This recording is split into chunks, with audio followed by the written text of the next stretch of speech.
दोस्तों नमस्कार। हमारे क्वेश्चन आंसर का जो ये वीडियो है इसको पोस्ट करने में थोड़ा सा देर हो गया हमको। तो आइए इस पे आते हैं। जो पहला सवाल है ये हमारे एक दर्शक ने पूछा है, महाराष्ट्र के शरद जी हैं।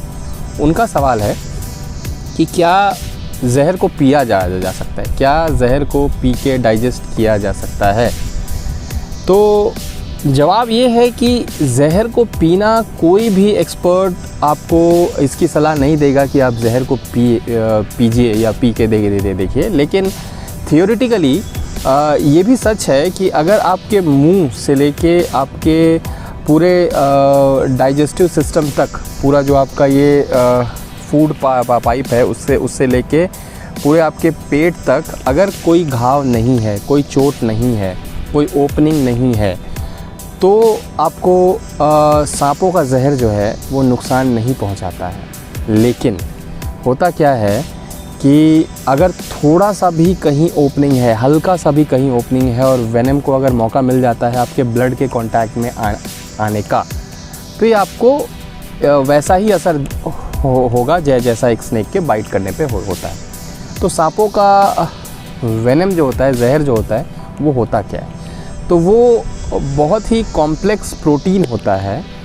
और जहाँ तक डाइजेशन की बात है, हाँ ठीक है, डाइजेस्ट वो आपको हो जाता है, बिकॉज़ खाने में हम सीधा प्रोटीन, सिर्फ प्रोटीन अकेले डाइजेस्ट नहीं किया जा सकता। उसके साथ कार्ब्स वगैरह जो है अगर मिलाए जाए तो वो डाइजेस्ट हो जाता है। और हमारे खाने में जो कार्ब्स वगैरह होते हैं उससे वो प्रोटीन भी डाइजेस्ट आपको हो जाएगा।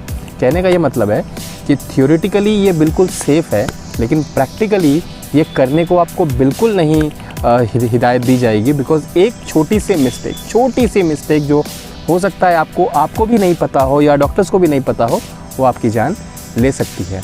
मैं एक छोटा सा एग्जांपल देख के आपको बताना चाहूँगा। थोड़ा सा लंबा हो रहा है लेकिन बताना चाहूँगा।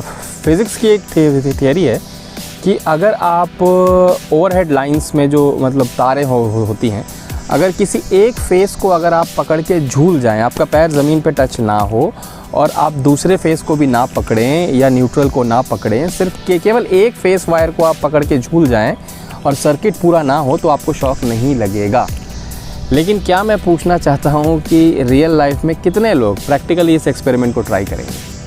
आपको इसका जवाब प्राप्त हो जाएगा। दोस्तों जो हमारा दूसरा सवाल है वो आया है रामराज भारद्वाज जी की तरफ से। कोंडागांव के निवासी हैं ये, और इनका सवाल है कि क्या किसी सांप का जहर ऐसा होता है कि उसके काटने से इंसान के मुंह से झाग निकले? तो ऐसा नहीं है। किसी भी सांप में ऐसा जहर नहीं पाया जाता जो आपके ब्लड के कांटेक्ट में आए और आपके मुंह से झाग निकले। ऐसा नहीं हो सकता। ये पॉइज़न अगर आप खा लें या पी लें, पॉइज़न अगर आपके सिस्टम के अंदर चला जाए, तब ऐसा हो सकता है कि जो रिएक्शन होता है, हमारा शरीर क्या करता है, उसको निकालने की कोशिश करता है, उसको बाहर फेंकने की कोशिश करता है। उस प्रयास में जो है झाग मुंह से बाहर आता है। वेनम का काम बिल्कुल ही अलग है। वो आपके सीधे सर्कुलेशन की जगह में पहुंचता है, जहां से आपका ब्लड सर्कुलेट होता है, और ब्लड के माध्यम से ही वेनम जो है आपके शरीर के अलग अलग इलाकों में ट्रैवल करता है और आपके अलग अलग ऑर्गन्स पे उसका असर दिखता है। तो ऐसा कोई भी सांप नहीं है जिसके काटने से इंसान के मुंह से झाग निकले। दोस्तों तीसरा सवाल आया है सूरज जी का, जो गोरखपुर से हैं। ये पूछते हैं कि क्या इच्छाधारी सांप होते हैं और क्या सांप 100 साल तक जी सकते हैं? 100 साल तक जीने वाले सांप इच्छाधारी हो जाते हैं, या नाग स्पेशली? तो मैं आपको बता देना चाहूँगा, बहुत सीधा जवाब है इसका कि जंगल में नागों की उम्र 28 से 30 साल की होती है। उससे ज़्यादा कोई भी नाग नहीं जी सकता। जंगल में तो रहने दीजिए, कैप्टिविटी में इनकी उम्र 28 से 30 साल होती है। जंगल में 23 से 25 साल तक मैक्सिमम जो है वो जी सकते हैं। तो आप समझ सकते हैं 100 साल की उम्र तक कोई सांप पहुंच ही नहीं सकता। सांप थोड़े रहस्यमय जीव हैं, इसलिए लोग इनको इच्छाधारी और वगैरह नाम दे देते हैं। ये पूरी तरीके से अंधविश्वास है, और उम्मीद है कि आपको आपका जवाब जो है वो प्राप्त हो गया होगा। तो दोस्तों कुछ ऐसे ही अनोखे और रोचक सवालों के जवाब जानने के लिए आप सब्सक्राइब कर सकते हैं हमारे चैनल को, स्नेक सेवर टीम एशियन को। और प्लीज़ कमेंट करिए, अपने सवाल हमको भेजिए। हमारा ये जो मुहिम है अंधविश्वास को दूर करने का, हम इसको आगे और बढ़ाना चाहते हैं। आज के लिए इतना ही। जय हिंद, जय भारत।